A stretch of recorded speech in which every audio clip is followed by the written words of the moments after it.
Welcome to the official Benchwarmers podcast, a sports podcast dedicated to hotcakes, wasting your time, and unmatched stupidity. Featuring your hosts, Adam and Jake.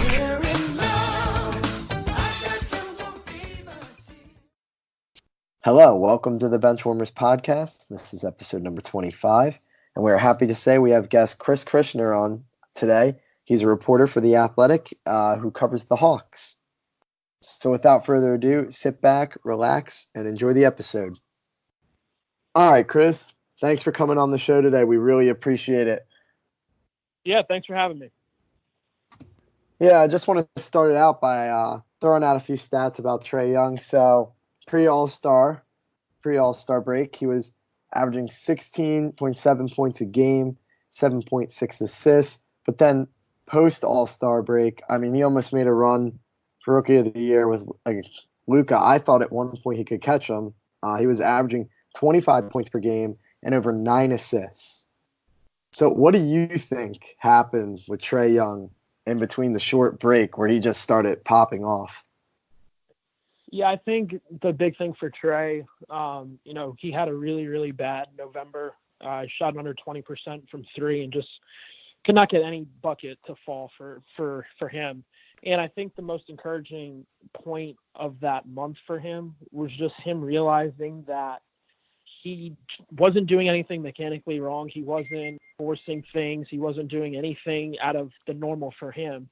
But he realized that, during that stretch, I can get these shots. These are the shots that I want to take. It's just a matter of them actually going in the bucket one of these days. So I think for him, keeping his confidence during that stretch was really, really important for him. And once he started seeing other point guards 2, 3, some of these guys 4 times throughout the season, he started picking up tendencies and stuff of just how to attack their weaknesses. And for Trae, he's big into watching as much film as possible. So once he started learning how to attack these other teams, he really got a sense of, okay, this is what I should do. This is what I shouldn't do. And once he got into that part of the season, he really started, transforming what he was in the beginning of the season. His passing ability never left. In my opinion, I think Trae is already one of the game's best passers. So in that regard, nothing really changed from game 1 to game 82, but just the shots and just his confidence, I think, really stepped up after he started knowing what other point guards were doing and how to attack their weaknesses. Yeah, definitely. I mean, I'm personally a big Oklahoma basketball fan, so I've watched my fair share of Trae Young, and I mean, the way he played in college, he played with so much confidence. I mean, he was one of the best NCAA basketball players I've seen almost in my lifetime, personally. And you're right, his passing ability never left throughout the season, but the shots weren't falling. I mean, at one point he was shooting around 17% from three-point land, and that's a big part of his game, to be able to stretch the defense, and be a huge threat from three-point land. I feel like that's where he gets a lot of his Steph Curry comp from, his ability to shoot the deep three with ease. And once you lose that, the confidence starts rolling downhill, but he definitely caught it back, and he caught fire after the All-Star break. I don't know if a lot of people know this, but Trae actually led the league in threes over 30 feet. It wasn't Steph. It wasn't Damian Lillard. It was Trae. So I think that was definitely an interesting part to see his game, because we obviously saw what he did at Oklahoma. All the highlights of him, shooting pretty much 2 steps inside of half court. And I think that's really big for the Hawks because the way they play, they have Trae, who's a dynamic point guard. And last season, they drafted Kevin Huerter at number 19, a guy who is a very good 3-point shooter himself. They have John Collins, a big man who can roll to the basket with the best of them. And then this past draft, they got DeAndre Hunter and Cam Reddish, 2 3-and-D wings who are going to give Trae even more space than what he experienced last year. So I think his ability to stretch the floor is even going to be a bigger point of emphasis for the Hawks this upcoming season, just with the way the draft ended up for them. Yeah, Chris, speaking of the Trae Young, Steph Curry comparison, Do you think that Trae was the beginning of that Steph Curry evolution? Or you're beginning to see the effects of Steph Curry from Trae, or do you think that's still yet to come and Trae is still his own person?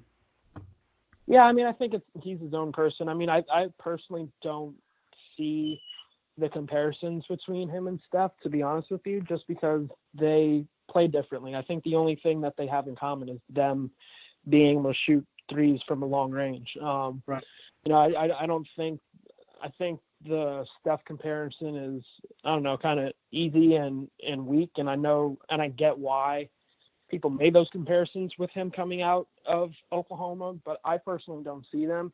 If I was to compare him to a point guard, and again, it's very early because we don't know what Trae is going to be in this league, but you know, if he continues on this path, and we expect him to get better as the years go on, but you know, I see more Steve Nash in him than Steph Curry, in my opinion. Okay. Yeah, I can totally see that. It's just I feel like his passing ability is something that Steph doesn't really have personally. Hmm. So I mean, he led the NCAA in assists when he was in college. I mean, he's a really good passer, and I think people forget that about his game. Um, I would. You said it earlier. I mean, personally, I would put him at a top 10 passer right now Yep. in the league. Yeah, I mean, I definitely would. I mean, just from watching him from, you know, I watch college basketball, you know, pretty religiously, and watching what he did at Oklahoma, it was clear at that point that he was going to be an immediate impact on the passing side of his game, just because the teammates he had at Oklahoma, I mean, to be frank, they were not very good. And once he got into the NBA, I thought he would be even a much better passer, just because he would actually have NBA level players, and he didn't really have that at Oklahoma. So once he got to the Hawks, the offense that they set up for him under Lloyd Pierce, who was also in his first year as a head coach, I thought it was the perfect setup for him and really allowed him to thrive and show off that part of his game, just because for the Hawks, their offensive identity is to get as many easy buckets as they can at the rim, which allows for, you know, highlight worthy moments, especially with John Collins and Dwayne Dedmon this past season. And it also allows Trae to, you know, drive to the basket and kick out to Kevin Huerter or someone else on the wing. So I think the offense really set up nicely to really show off Trae's passing abilities. And I think we're going to see more of that this upcoming season with the way the draft ended up. Yeah, so how would you rate the Hawks draft class coming in? I mean, are Hawks fans concerned about the way Cam Reddish performed in college? I mean, he didn't necessarily do bad, but he was a Right. projected easy top 5 pick and dropped all the way down to 10. Yeah. Yeah. I mean, personally, I really don't have many complaints about the Hawks and how they drafted. You know, just talking to general manager Travis Schlenk, DeAndre Hunter and Cam Reddish were on his personal top 5 big board throughout the season. The Hawks do rankings of all the draft prospects 4 times a year, and Hunter and Reddish were 2 guys who ended up top 5 throughout the entire single season. So to get those 2 guys and to get Reddish at number 10, I think is a steal. Yes, he didn't do well at Duke, but again, you know, he was playing alongside Zion Williamson and RJ Barrett, so I don't necessarily know how much impact that had on Reddish and if he was able to fully show off what he's probably capable of, because going into Duke, you know, there were definitely some people who thought Reddish was a top 3 pick. So, you know, if in this kind of offense with the Hawks, he doesn't have to be, you know, the star. He doesn't have to be the guy they rely on, because they have Trae and they have John. But if he can fill a role, say like the secondary ball handler, because Reddish, from talking to his former coaches in high school and AAU, you know, they told me that Reddish really thrives in a playmaking role. he's obviously not going to be the primary playmaker with the Hawks because, again, they have Trae. But if he can be a secondary playmaker and create offense, which, seeing his highlights and seeing some of that at Duke, I think it's a role that he's going to really thrive in. So to get him at 10, I personally thought out of all of the teams drafting in the top 10, that the Hawks were probably the best fit for him just because of the way they play and just because they do have someone like Trae who can alleviate some of the pressure that he might have felt elsewhere where, he goes to another top 10 team and the roster just isn't that great of a situation for him. So I really felt like the Hawks were the best situation for him. Now with DeAndre Hunter, they gave up a lot to move up to number 4. They gave up 2 top 20 picks. They gave up number 8, number 17, and move up to number 4. They also gave up pick number 35. They absorbed Solomon Hill's really bad contract, and they gave up a protected first-round pick next year, which will likely turn into 2 seconds. But for the Hawks, if you watched the Hawks last season, you would know that they were absolutely terrible on defense, and DeAndre Hunter fills a need for them there because, 1, he won National Defensive Player of the Year at college. 2, he helped Virginia win the national championship. He also made a very big shot in the game at the end of the game for Virginia to win that game. So he provides, immediate, at least on the defensive side of the floor, an immediate impact, which is what the Hawks absolutely need. And he also gives them someone who, again, he does not have to be the primary scorer. He does not have to be a secondary ball handler. He can fill a role, which is exactly what the Hawks drafted him for, and he fits the role perfectly. So, I would expect DeAndre Hunter, game 1 to be the starting small forward. I would expect Cam Reddish to, play probably 20 to 25 minutes a game, come off the bench. He'll likely be Kevin Huerter's backup. He can also be DeAndre Hunter's backup as well. But I just think for them to get those 2 guys in the top 10, both guys fit so perfectly with this team that I just think that if those 2 guys especially went anywhere else, I would probably say, okay, like there might have been a reach at number 4 for DeAndre Hunter, but because they fit so perfectly with the Hawks and how they play, I really don't have any complaints with who they picked. Yeah, no, I agree with you with all that you just said, Chris. But the thing is, when they had picks 8 and 10, I really thought that they were going to go at 8. Whoever fell out of Culver, Hunter, and Reddish. who was the third one? And Reddish, right. And I thought at 10 they were going to go with a center.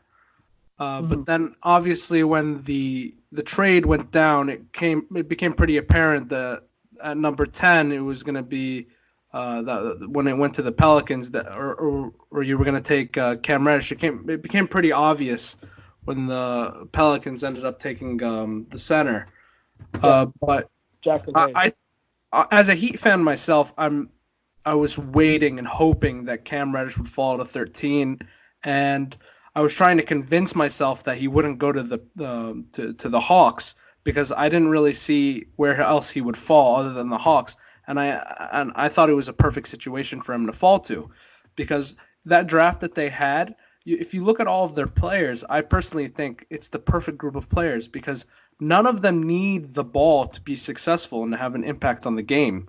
I think the most that you can say about someone who needs the ball the most to have an impact would be Cam, but you can still mold him because I think he's the most raw athlete and player in the entire draft, personally. So I think they had a steal of a draft, and at 34, I believe, Bruno, right? Yep, Bruno Fernando. I had Bruno in the first round myself. I had him in the late 20s. So the fact that they were able to get him at 34 was again another steal. So I thought they had a perfect draft. Yeah, I mean, and I didn't touch on Bruno before, but about a month prior to the draft, I wrote on The Athletic about guys that they were targeting, and Bruno was one of those guys. And the Hawks felt that, because they went into the draft with picks 8, 10, and 17, and the plan was to, if they couldn't move up, they would trade down and acquire more assets for the future. But obviously it worked out for them to trade up. Right. But if they did trade down, Bruno was the guy that they were going to target late in the 20s. And, he happened to fall into the second round. And, they got him on a very, very cheap rookie deal because of that. And, had targeted for quite a while. He was actually on their radar last year. He worked out for them during the pre-draft process, but obviously decided to go back to Maryland for another year. So to get him too, again, they lose Dedmon in free agency, so there was a center need for them. Alex Len is probably going to be the starting center, but with the Hawks, I think Fernando can really grow into the team's future center, especially if he develops a three-point shot. He only attempted 13 of them at Maryland, so definitely a part of his game that is going to have to grow. And I think that from talking to people inside the Hawks organization, there's belief that he can develop into, a competent three-point shooter, just like what Alex Len did this past season, because in his first 5 years with Phoenix, Len only attempted like 35 threes, and he ended up shooting 36% from three this past season and shot over 200 of them. So I think what we've seen with the Hawks is that, they have a pretty solid player development track under Travis Schlenk so far. So, I think these guys, the three guys they got in the draft, have found themselves in a very good situation where there's obviously no pressure to win games right now. The Hawks aren't competing for a championship this season, and probably not next year, probably not the year after, but that gives these guys time to really grow and really learn the game properly for how the Hawks want to play. So for them, for these three guys, I really do think that, they really lucked out. And I think we saw a part of this with DeAndre Hunter, because Hunter, during the pre-draft process, only worked out for the Hawks. He decided that the Hawks were the team that he wanted to play for. And him and his agents decided that Atlanta was the perfect spot for him, and they were going to take a risk. And they felt that there was no need to work out for anyone else. So I think that shows that people, agents, college players, they've seen what the Hawks are doing, and they see who the Hawks have on their roster. And I think it's going to be a spot where, moving forward, free agents see that the Hawks are probably one or two stars away from actually being a legitimate threat in the Eastern Conference. And, if this team continues to grow, if we continue to see Trae evolve, if we continue to see Kevin, John evolve, I think this team is, it could definitely turn into a Brooklyn Nets situation, because last year, Brooklyn gets to the playoffs. They make things interesting with Philadelphia in the playoffs, win a few games. They didn't have an established star. I mean, going into the season, D'Angelo Russell was not an established star. They had Russell, they had other young players who, stepped up, Spencer Dinwiddie, Karis LeVert, Jared Allen. These guys are, they weren't anything special going into the season, and they played together cohesively. You can tell that they enjoyed each other, and I think that's what the Hawks are trying to do. So who knows, like maybe they turn out to be this year's version of the Nets, and going into next summer when they're going to have over $70 million in cap space, they can possibly make big moves. But again, I think that's a little premature to say because everything has to go right. But I think the Hawks are definitely on the right path. Yeah. I personally love that comparison to the Nets. I mean, a team that flew under the radar, and just having the Hawks see other NBA stars, watch them play, and even a team, I mean, I know this may be a little stretch too, like the Clippers. I mean, both those teams, Nets and Clippers, attracted stars this summer because the way their organization was run and the way the team was getting along. So I think that's something that attracts stars, and especially like you mentioned with all the cap room. I mean, I wouldn't be surprised if one or two stars would decide it, a well-run organization who's doing pretty well. I mean, imagine what would happen if you add a star, and that's what has happened with the Clippers and the Nets, both teams that slid into the playoffs. And I think it's encouraging for the Hawks looking at what the Clippers and Nets did too, because one, Atlanta's never been a destination where, a guy like Kawhi Leonard would sign or a guy like Kevin Durant would sign. But you can also make the case that the Clippers and the Nets have not been that either. They're the second team in their cities. Los Angeles will likely always be a Lakers town. New York, no matter how atrocious they are and how pathetic they are.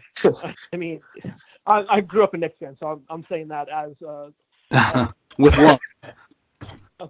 Just a glutton for punishment. But no matter how pathetic the Knicks are, I mean, New York is probably always going to be a Knicks town. But you had guys like Kevin Durant and Kyrie Irving choose Brooklyn. You had guys like Kawhi Leonard and Paul George choose the Clippers.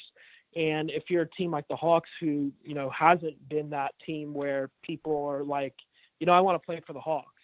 I think seeing those teams, gives teams like the Hawks hope that, if they do things the right way, if they play together, if they look like they enjoy each other, which this team was not enjoying each other under Mike Budenholzer, and then Lloyd Pierce comes and the culture changes. So, I think if stars start seeing what the Hawks are doing, and if the Hawks continue to show they can be competitive, and it's only going to take a star like a Kevin Durant type to say, I think me going there with someone like a Kyrie, if I go to the Hawks and we go to this team who already has some young players in place, I think we can take them to the next level. It's just a matter of who's actually going to be that person to say that, and who's going to be that second person to say, yes, I want to join him too. So I think the Hawks are obviously in the early stages for that. I think the season is definitely important because of the cap space that they do have. So it's definitely going to be an interesting season for the Hawks. I don't expect them to win 40 games. Do I think it's possible? Yes, but I just don't see it right now because we have to see a very immediate impact from guys like Cam Reddish, Bruno Fernando. We have to see an immediate leap from Trae Young, Kevin Huerter, and John Collins again. So I think it's in the early stages, but I think there are signs of encouragement there for Hawks fans. Definitely. So, Chris, one last final question. You mentioned you are a Knicks fan. Mm-hmm. So I want to hit you with this. Vince Carter's back with the Hawks. Do you think he deserves a farewell tour? And do you think Carmelo deserves to be in the NBA and get a farewell tour?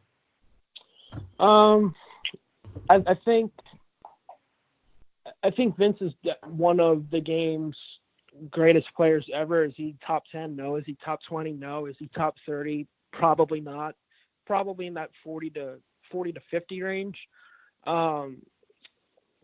I know he's beloved, just from me covering him this past season and talking to other teams, coaches, players. There's not one person who's going to say one bad word about Vince. He's just easy to love. Do I think he's going to get a farewell tour like Dwayne Wade?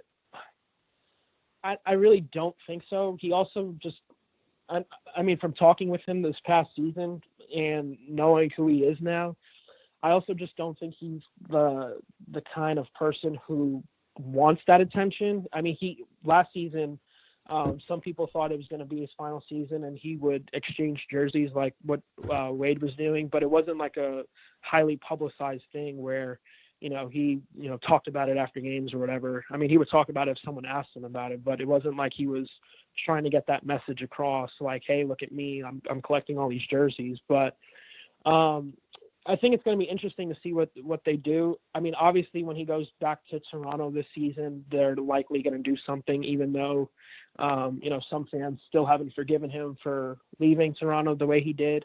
But I personally don't think I think he's a very good player, and he's obviously a Hall of Famer. Do I think he's on the level of someone who needs to be celebrated 82 games? I personally don't, and that's just my opinion. Carmelo's likely the same way. I mean, both of these guys are going to be in the Hall of Fame one day. I just don't think that they are the kind of players who deserve to be paraded around for 82 games. And I also don't think Carmelo, just the way he plays, I don't think he's probably good enough to be on some roster, but I don't think it's that big of a deal where people, I know he went on First Take the other day and was like, hey, like sign me or whatever. But, you know, I think what we've seen out of Carmelo, you know, in the past 2 seasons, he obviously didn't play much this past year with Houston, but, you know, I don't know how much value he can provide. With Vince, you're getting leadership and mentorship. I mean, I don't know if Carmelo is that kind of person who would take an active role in that. And Vince is someone who loves mentoring the younger kids. He loves when guys like Trae ask him questions. He loves that. I don't know if Carmelo has that personality where he would embrace that role and be possibly the last guy on the bench. I don't know if he would accept that. So it's going to be interesting to see what happens with Carmelo. I personally would not be surprised if he never plays a game again in the NBA. And I also wouldn't be surprised if he does, because, you know, if he is, you know, back to form, he can provide scoring. He can provide that. But again, with Carmelo, that's all he does. Like, he doesn't do much else, especially at this point in his career. Yeah, I told Adam before the show, I said, I brought it up, and then I was like, thinking that Vince Carter and Carmelo, if Carmelo is on a roster again, would get the Paul Pierce-esque yeah. farewell tour. Yes. Yeah. I could definitely see that for sure. Yeah, Chris, thanks for coming on.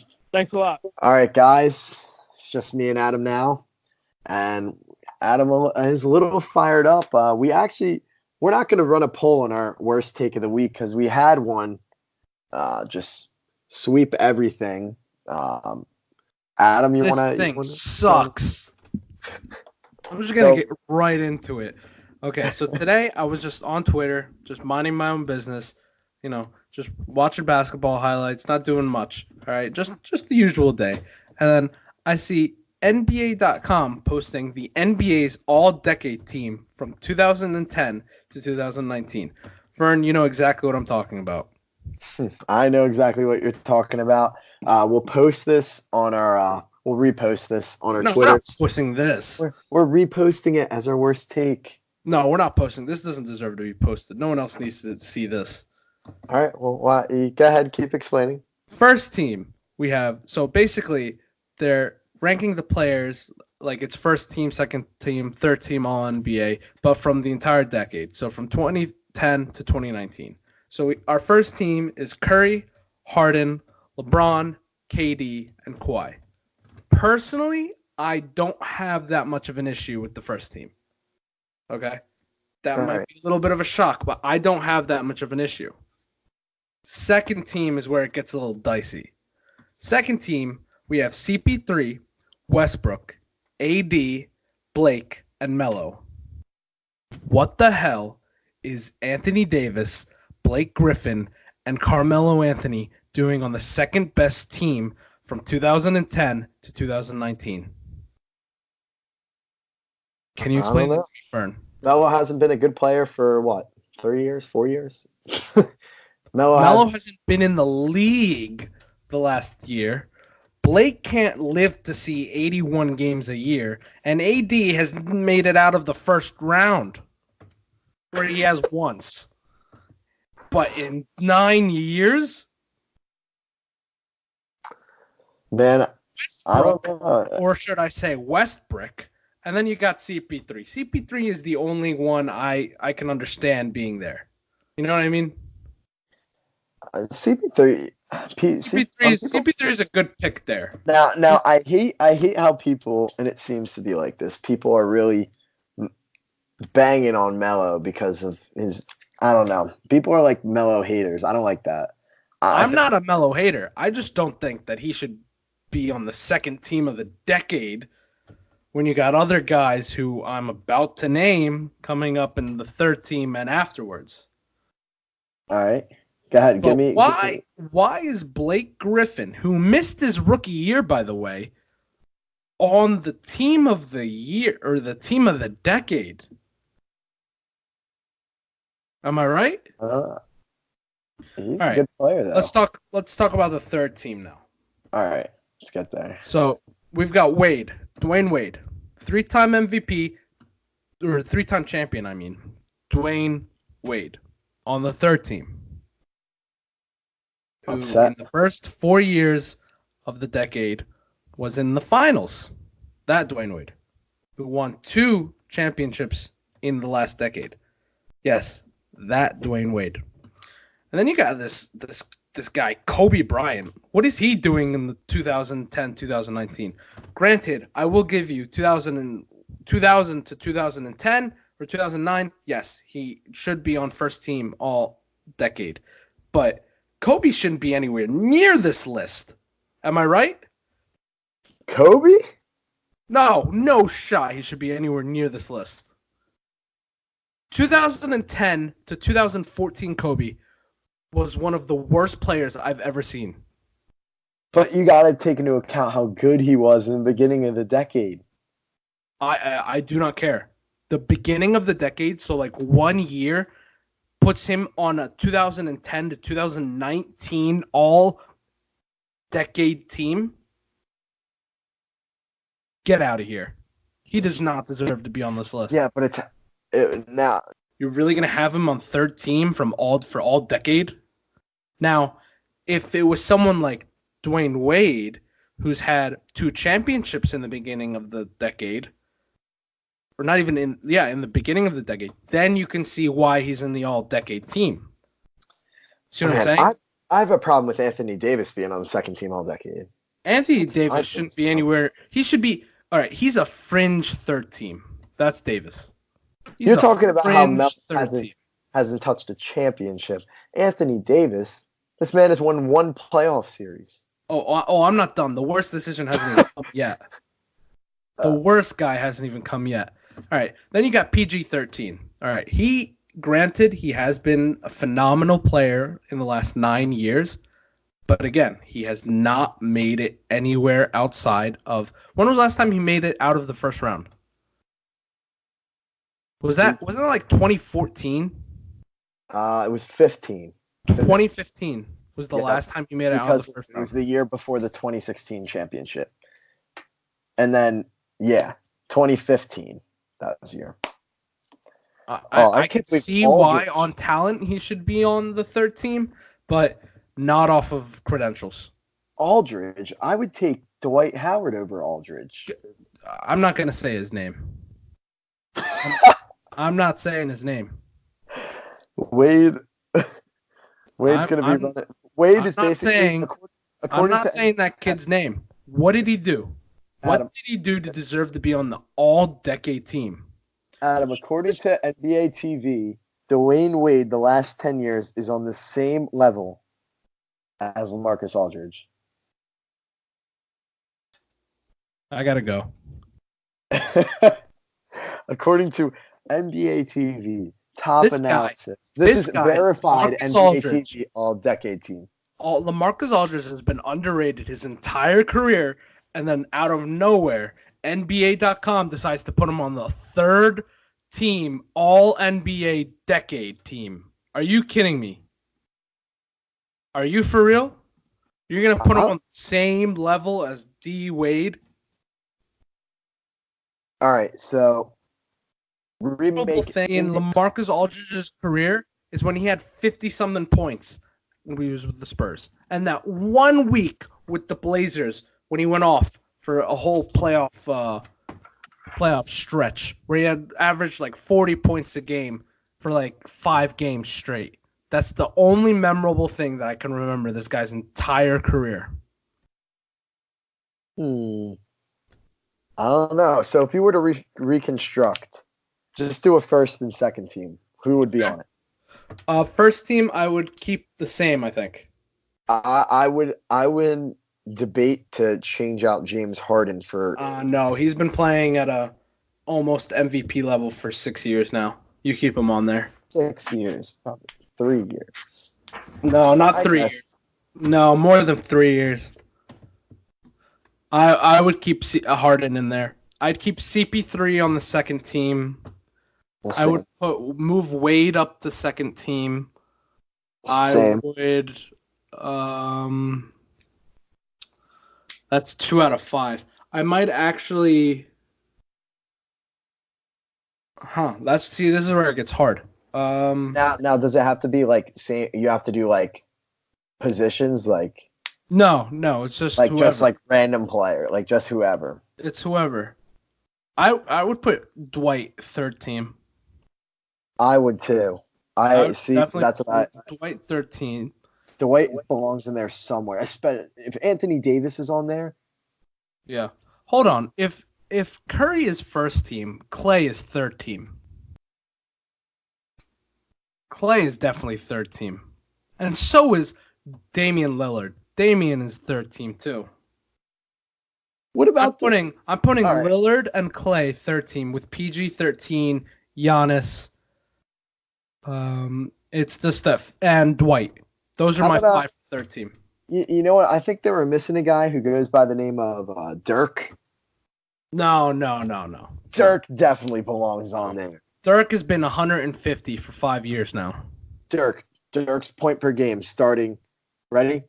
20, 25, 23, 21, 17, 21, 17, 18. Empty buckets. 14, 12. Empty buckets. You're just salty. Dirk I'm not took the salty. big I'm three not salty. single hand. What about Dirk taking the big three single hand? Dirk didn't take down the big three. LeBron did.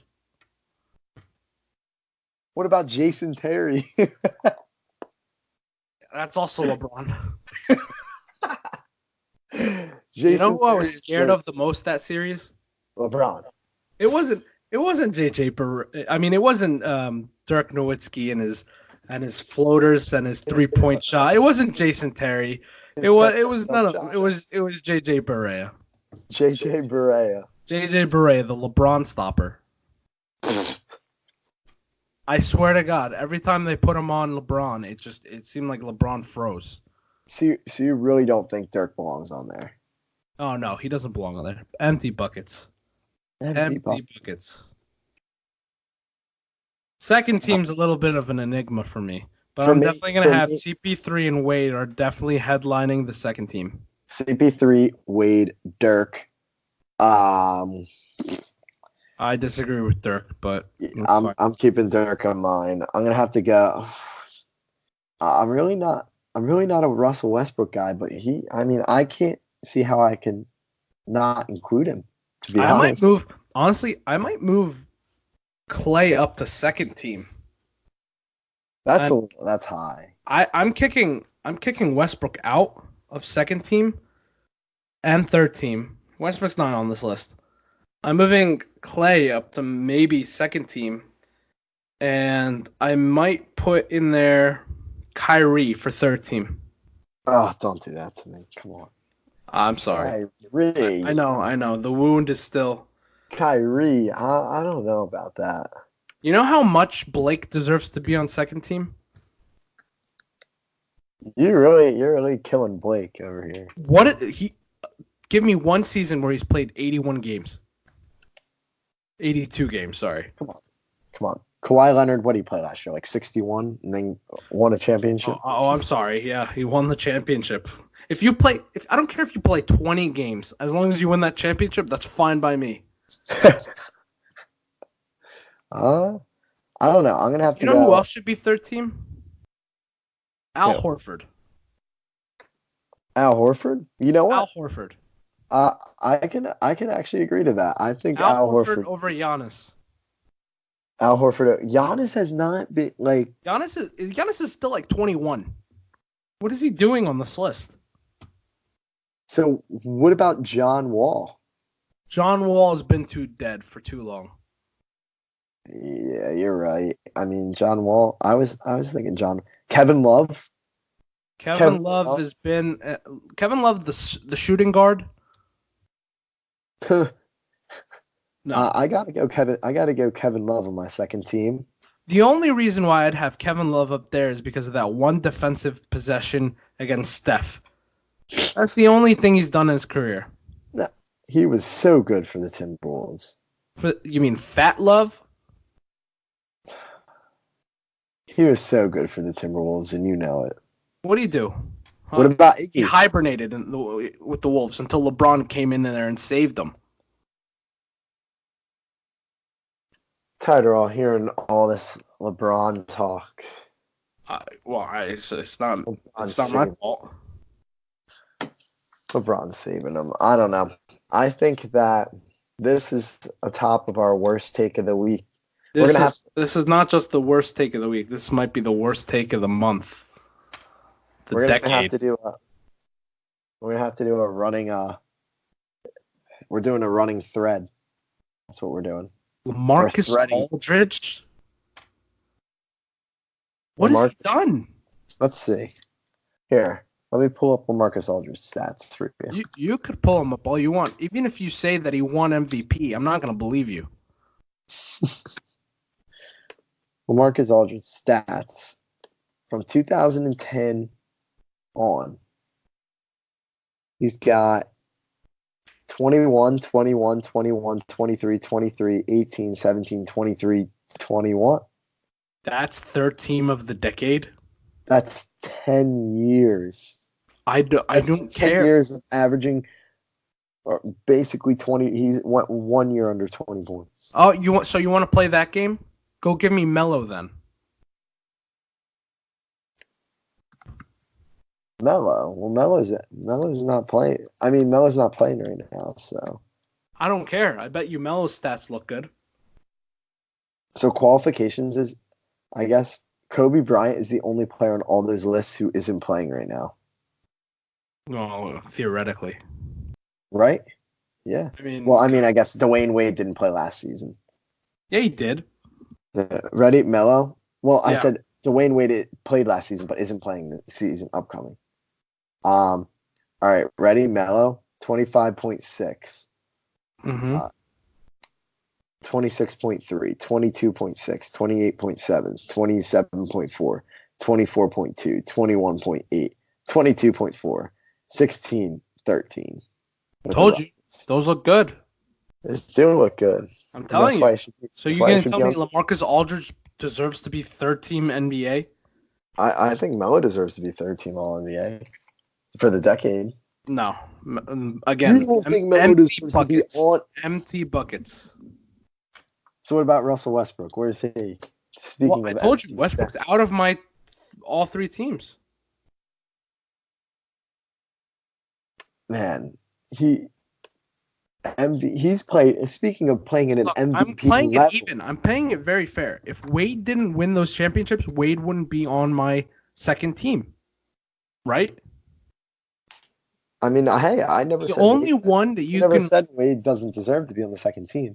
I'm just saying that Russell Westbrook has been playing at an MVP caliber level until up to this year. He's been playing at MVP caliber level for 5 years. That's subjective. And he's been effective as soon as right coming out of college has been effective. Not just stats, also. He has been an effective player. Russell Westbrook this decade. I'm not having this discussion with you. Russell Westbrook this decade is better than Carmelo's been in any decade. If you say so. I'm telling you, Russell Westbrook, at the end of his career, will have a better career than Carmelo. His career will be similar to Carmelo, but it will be better in the end. Because I don't think him and James Harden are going to work out. But that's a discussion for another time. If you say so. All right, yeah. Oh, all right. Okay, you don't think so? No. What, I think we need to end this podcast before I get really upset. All right. Well, that's it for today, guys. Until next time, we'll continue our debate. We'll probably add in Melo or Westbrook. Who's better playing? We'll have Carmelo on. He seems to be really free. Just wanted to thank Chris again for coming on the show. And make sure you guys go over and check out his stuff in The Athletic. And also keep an eye out for our Twitter at the BW Pod for our latest content and different things that are going to be coming out soon. And thanks for listening to the show today, guys.